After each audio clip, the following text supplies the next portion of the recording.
اعوذ باللہ من الشیطان الرجیم بسم اللہ الرحمن الرحیم۔ علامہ اقبال کی میں اس شعر سے اپنی بات کا آغاز کروں گا کہ انہوں نے کیا خوبصورت انداز میں فرمایا تھا کہ ای سر نبوت محمد، ای وصف تو مدحت محمد، بی تو ناتواں بے او رسیدن، بی او ناتواں بے تو رسیدن۔ فرماتے ہیں کہ اے وہ ذات کی جو محمد مصطفیٰ کی نبوت کا راز تھا، اے وہ جس کی مدحت خود محمد مصطفیٰ کی مدحت ہے، اور جس کے بغیر نہ محمد مصطفیٰ تک پہنچا جا سکتا ہے اور نہ ان کے بغیر علی مرتضیٰ تک پہنچا جا سکتا ہے۔ کیا بات! یہ جو جوڑ پیغمبر اکرم اور مولائے کائنات کے درمیان تھا، یہ بہت سارے مختلف مقامات پر ہمیں نظر آتا ہے۔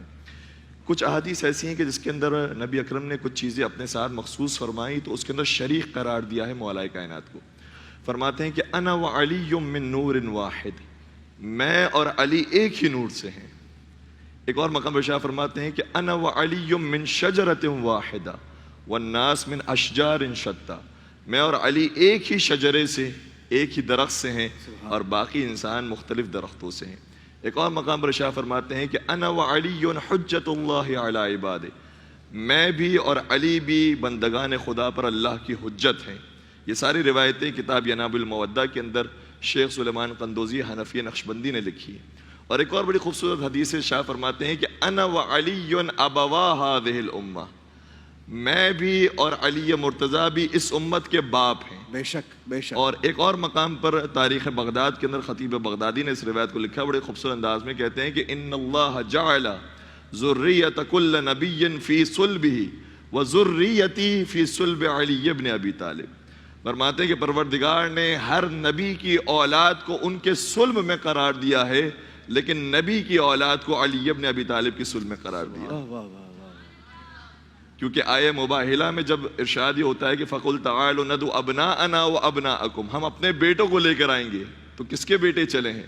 حضرت علی مرتضیٰ کے بیٹے حضرت امام حسن امام حسین علیہ السلام تھے جو نبی اکرم کے ساتھ چلے ہیں۔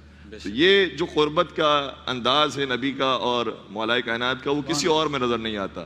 بلکہ ایک روایت یہ ہے شرح نہج البلاغہ کے اندر، حضرت ابن ابی الحدید معتزلی یہ لکھتے ہیں کہ ایک مرتبہ جناب فضل ابن عباس جو پیغمبر کے چچا زاد بھائی ہوتے تھے، انہوں نے اپنے والد جناب عباس سے سوال کیا کہ یہ بتائیے کہ نبی اکرم کو اپنے بیٹوں میں سب سے زیادہ محبت کس سے تھی؟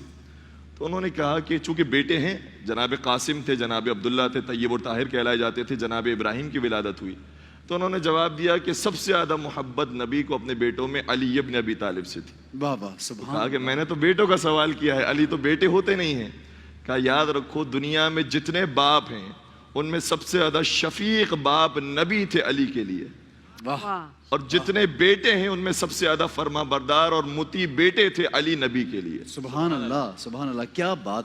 اس قدر محبت اور قربت پائی جاتی تھی۔ ایک اور روایت کا جملہ یہ ہے کہ ان الملائکۃ صلت علی وعلی علی 7 سنین، کہ پروردگار کے جو ملائکہ ہیں وہ مجھ پر بھی درود بھیجتے تھے اور علی مرتضیٰ پر بھی درود بھیجتے تھے 7 سالوں تک، جب تک کہ کوئی مسلمان نہیں ہوا تھا، مسلمان ہونے سے پہلے تک۔ سبحان اللہ! تو علی مرتضیٰ وہ پہلے انسان ہیں کہ جنہوں نے نبی اکرم کا کلمہ پڑھا ہے، نبی اکرم کے پیچھے نماز پڑھی ہے، سب سے پہلی ہجرت میں شریک تھے، سب سے پہلی جنگ میں شریک تھے، سب سے پہلی دعوت میں شریک تھے، اور آخری حج کے اندر بھی شریک تھے۔